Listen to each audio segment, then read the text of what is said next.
you know, and so people that give it the effort and that take chances, they deserve a certain amount of credit.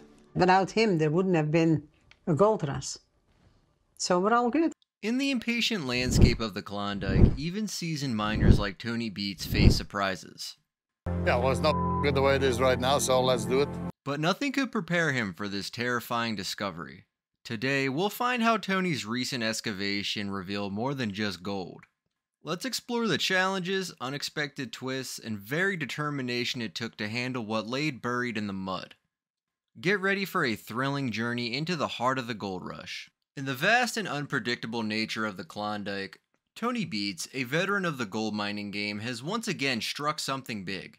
This wasn't just another day at the mines, it was a moment that could redefine his season. At the renowned 80 Pup Cut, a site steeped in mining lore and previous successes, Tony and his crew found a gold deposit that was nothing short of massive. The 80 Pup Cut has always been a promising site for Tony, yielding substantial gold in the past. However, this find was different, larger and more bountiful than anything they had encountered before. As the excavators carved through the earth, what emerged was not just flecks or nuggets, but a vein of gold so extensive it dazzled even the most seasoned miners. The atmosphere was electric, every crew member felt the buzz. This could be the find that topped all seasons. Tony, with his keen eye and decades of experience, knew the potential this gold vein held. But with great potential comes great challenges. Extracting this gold would not be straightforward. It required precision, careful planning, and a deep understanding of the risky Klondike geography. As they set up for extraction, the excitement was palpable. Tony's leadership was crucial. He orchestrated the operation with a mix of tough love and seasoned expertise. He instructed his team on the intricate details of handling such a significant find. Safety measures were doubled, equipment checked and rechecked, and every step of the process was monitored closely. The crew worked tirelessly, their machinery growling through the cold air, breaking ground that held the golden promise. Tony supervised, his voice booming over the roar of engines, guiding his team through each phase of the operation. "Keep it steady, boys. Let's not get ahead of ourselves," he'd say, a reminder that haste could lead to waste in this delicate dance with nature. However, just as the operation was hitting its stride, and the crew began to dream of the riches this gold vein would bring, the unpredictable Klondike weather decided to make its presence felt. A sudden shift in the weather pattern brought clouds that darkened the horizon and winds that whispered warnings. Tony looked up at the sky, his face hardening with concern. He had seen this before. Weather in the Klondike could turn on a dime, turning potential triumphs into struggles for survival. As the first drops of rain started to fall, mixing with the dirt and turning the mining site into a slippery mess, Tony knew they were in for a challenge. "All right, let's secure everything," he shouted, his voice cutting through the burgeoning storm. The crew moved quickly, covering equipment and reinforcing the excavation site against the encroaching mud and water. Tony's experience had taught him that gold was as much about battling the elements as it was about mining the earth. As the rain intensified, turning the site into a quagmire, the true test began. It wasn't just about mining gold anymore, it was about surviving nature's fury to reap the rewards of their hard work. But just as the excitement peaked, nature threw in a twist: how Tony handled his first major hurdle. As the first raindrops fell onto the barren ground of the 80 Pup Cut, the crew kept digging, hoping the storm would pass them by. However, it quickly became clear that this was no passing shower. The heavens opened up, unleashing a deluge that rapidly transformed the once promising excavation site into a muddy, dangerous swamp. Heavy rain poured down relentlessly, soaking the earth and making it nearly impossible for the machinery to gain traction. Tony Beats and his crew found themselves in a desperate struggle to keep their equipment functional and their footing firm. The mud rose swiftly, turning the ground into a slick, sticky trap that threatened to swallow their machines whole. Water streamed down the hillsides, flooding the lower parts of the cut and forming deep pools of murky water. The steady thrum of machinery became intermittent as engines strained and roared, fighting against the mud clogging their gears. Bulldozers and excavators lost traction, tires spinning futilely as they tried to maneuver through the tricky landscape. Tony, wet but undeterred, quickly organized his team, barking orders over the howling wind and pouring rain. "Get the pumps running, and keep those machines moving. We can't let them sink." The crew rallied under his command, deploying sump pumps to drain the accumulating water and laying down timber planks to create makeshift tracks over the mud. The team worked tirelessly, their faces etched with determination as they shoveled mud away from the machinery and used winches to drag stalled equipment back to better ground.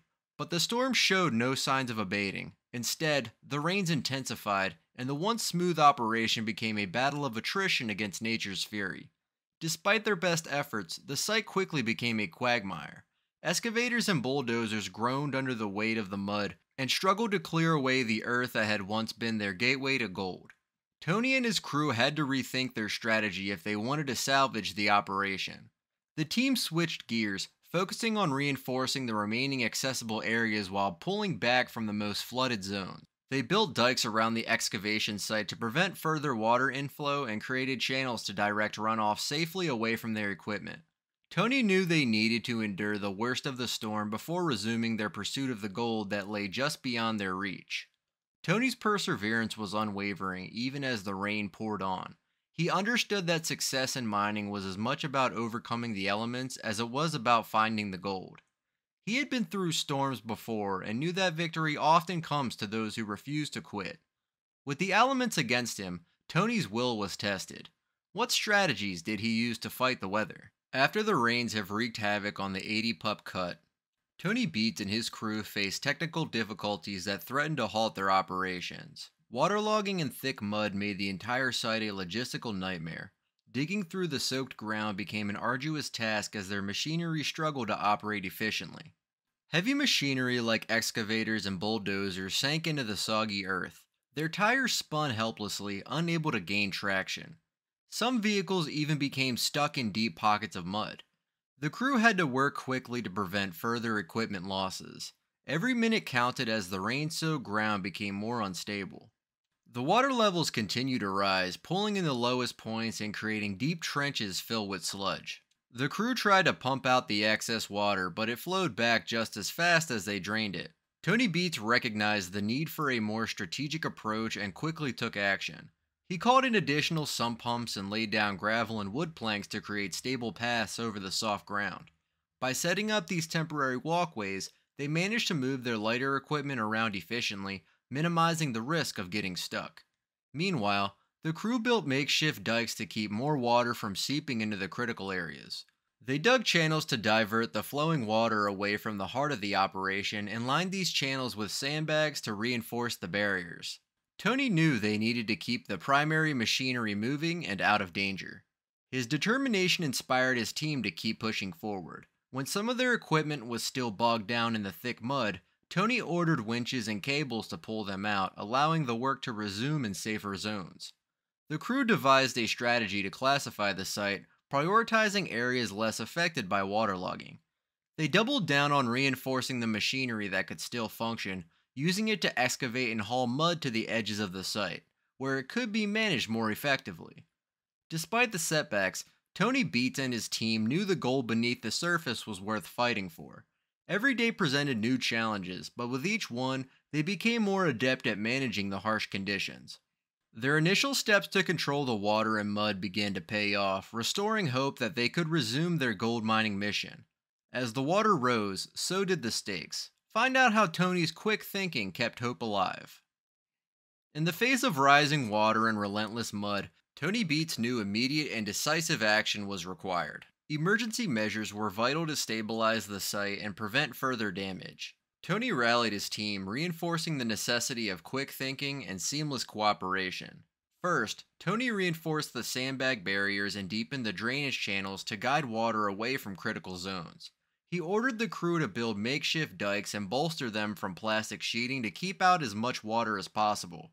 The goal was to isolate the flood-prone areas and safeguard the remaining equipment. Tony's team doubled down on their pumping efforts, bringing in extra sump pumps and strategically placing them around the site. They worked around the clock, taking shifts to ensure constant monitoring of water levels. The pumping prevented more serious flooding and gave them a fighting chance to reclaim their work areas. As some machinery was still stuck in the mud, Tony relied on a system of winches and tow cables to carefully pull out the vehicles, preventing further damage to their tires or engines. He encouraged his team to use lighter equipment wherever possible, hauling materials by hand if needed to limit the strain on their resources. To improve safety and stability, Tony ordered more gravel and planks to create stronger pathways. They secured these paths with ropes and reinforced them with planks to ensure a steady footing. Even when progress was slow, the crew stayed positive and maintained a one step at a time mindset. In addition, Tony emphasized the importance of communication. He set up a makeshift command post to coordinate tasks and relay updates to each crew member. This hub streamlined their response, enabling rapid decision making and keeping the team focused on their goals. Morale remained high because of Tony's unwavering determination. He was out there with his team, leading by example and tackling the challenges head on. Tony empowered his crew members to make quick decisions on the ground, giving them the confidence to adapt on the fly. Together, they implemented these emergency measures swiftly, gaining ground over the rising water and muddy chaos. By organizing their efforts into coordinated teams, they restored some semblance of order to their operation. Their relentless commitment to teamwork and problem solving helped them maintain their momentum despite nature's fury. Every second counts in a gold rush. Discover how Tony's leadership turned crisis into coordination. Even in the middle of the chaos of floods and mudslides, Tony Beets refused to let nature defeat him. He knew that securing the remaining gold would require creative solutions and precise execution. Undeterred by the circumstances, Tony and his team brainstormed innovative techniques to maximize gold extraction despite environmental challenges. First, Tony adapted his sluice boxes, extending their length to accommodate the increased mud and debris. This allowed finer particles to separate gradually, improving recovery rates. He also altered the angle of the sluice boxes to prevent clogging and keep water flowing smoothly. Understanding that traditional mining methods wouldn't be sufficient, Tony introduced new vibrating screens with tighter meshes to better capture smaller gold flakes. This innovation filtered out the excess dirt and gravel more effectively, ensuring only valuable gold-bearing material reached the sluices. To further separate gold from the stubborn mud, Tony invested in high-quality jigs and spiral concentrators. The jig's rapid vibration helped dislodge fine gold particles, while the spiral concentrators harnessed centrifugal force to extract gold flakes from the muddy slurry. Recognizing the value of teamwork, Tony emphasized strategic planning and teamwork in equipment placement. He devised a system where each piece of machinery was carefully positioned to complement the next step in the extraction process. By coordinating the different stages, he minimized the risk of disruptions and kept the production line moving steadily. In addition to machinery adjustments, Tony insisted on meticulous quality control at each step. He instructed his team to monitor output constantly and adjust settings to refine gold recovery. Their sharp eyes and quick reactions helped them catch problems early, allowing rapid course correction. Tony also made sure to reinforce key mining infrastructure. He invested in reinforced dikes, additional drainage pumps, and larger sedimentation ponds to handle future flooding. These preventative measures safeguarded the gold extraction process and prevented contamination from excess mud. Thanks to these strategies, Tony's operation quickly regained stability and began to yield promising results. The team worked tirelessly, driven by Tony's leadership and their shared goal of extracting as much gold as possible. But just when you think you have it all figured out, the unexpected happens. Despite Tony Beets' team's heroic efforts, it was clear they needed a more powerful solution to tame the flooded excavation site. So, Tony called in the heavy machinery, and soon the dramatic arrival of the massive D6 dozer and the colossal 115-ton D11 bulldozer began turning the tide of the battle. The D6 dozer was the first to arrive, and it rumbled onto the site like a warrior ready for war. It was a versatile powerhouse with a formidable blade capable of clearing thick mud and debris. Tony and his crew immediately put it to work, carving trenches and redirecting the floodwaters away from the most promising excavation zones. As the trenches deepened, water flowed more freely, easing pressure on the drainage pumps. The D6 also tackled clogged pathways and widened roads, making the excavation area more accessible to other machinery and vehicles. Its ability to clear substantial mud made it an invaluable asset in these crucial early efforts. Next came the star of the rescue mission, the 115-ton D11. The behemoth bulldozer could handle just about anything the Klondike could throw at it. The D11's massive blade shifted entire mountains of mud, clearing an unobstructed path for miners to reach the gold-bearing gravel underneath. Tony knew that precision was key, so the D11 was deployed in the most critical areas, where mudslides threatened to engulf the sluice boxes. It worked tirelessly alongside the D6 to create new containment dikes, reinforce the existing embankments, and cut channels that directed water safely away. In tandem, these giant machines formed a formidable 1-2 punch, rescuing the mine from the grips of nature's fury. Tony's team coordinated seamlessly with the operators, guiding them through intricate maneuvers and making real-time adjustments to the excavation plan. Their combined power transformed the site from a chaotic bog into an orderly and workable mining operation once more. Water levels receded, allowing the mud to settle, and soon, sluice boxes were back in action. The relentless push of these machines gave Tony and his team the upper hand in this epic battle. With big machines on site, the battle against nature intensified. Witness how these giants made a difference. The heavy rains and mudslides had trapped one of the essential excavators in a quagmire that threatened to swallow it whole. For Tony Beets, every minute the excavator was stuck was time and money slipping through his fingers. His team sprang into action, aware that this was a critical moment where every second counted. As the excavator remained entrenched in the deep, muddy grip of the bog, Tony knew they couldn't afford to lose this crucial piece of machinery. With the clock ticking and tensions running high, he devised a high-stakes rescue operation to free it. First, Tony deployed the D6 dozer, which was equipped with a heavy-duty winch cable that could withstand tremendous loads. The cable was carefully attached to the excavator and the dozer revved its engine, straining to pull the trapped machine out. But despite the dozer's efforts, the muck was too dense and the excavator refused to budge. Tony quickly ordered reinforcements in the form of the larger D11 bulldozer. This titan of a machine joined the rescue, hooking its powerful winch onto the excavator's frame. With the combined strength of both dozers working in unison, the ground trembled as they hauled the trapped excavator upward inch by inch. Throughout the test, Tony maintained constant communication with his operators via radio, offering advice and encouragement while keeping an eye on every inch of progress. The teamwork on display was extraordinary as the crew adapted to the ever-changing challenges of the unstable terrain. Gradually, the excavator began to break free of the muck that had held it captive. The immense tension between man and machine and the interplay of power and precision was a testament to the crew's dedication and the reliability of their machinery.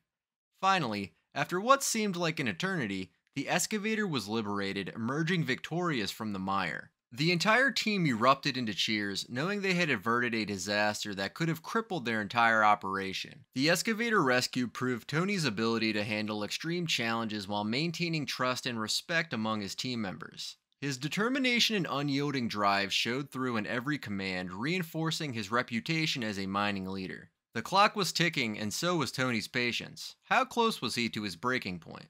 The struggle to rescue the trapped excavator left an undeniable mark on Tony Beets and his team. The physical challenges, sleepless nights, and seemingly insurmountable hurdles had tested their resolve. The continuous rains had made excavation feel like an uphill battle, one where every ounce of energy had to be carefully measured and allocated. Yet despite the toll, there was a sense of accomplishment in the air as the team looked at the gold count. The yield from the 80 pup cut had exceeded expectations, revealing the treasure hidden deep beneath the unforgiving mud. Each shimmering once served as a testament to the unwavering dedication of Tony and his crew.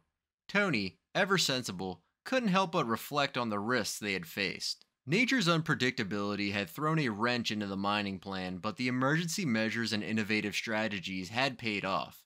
He acknowledged the bruises left by this operation, but also celebrated the victories that proved their mettle.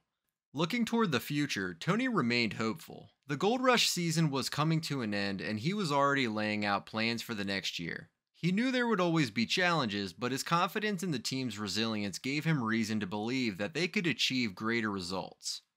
Tony Beets had survived another tough season in the Klondike, and he was determined to continue defying the odds.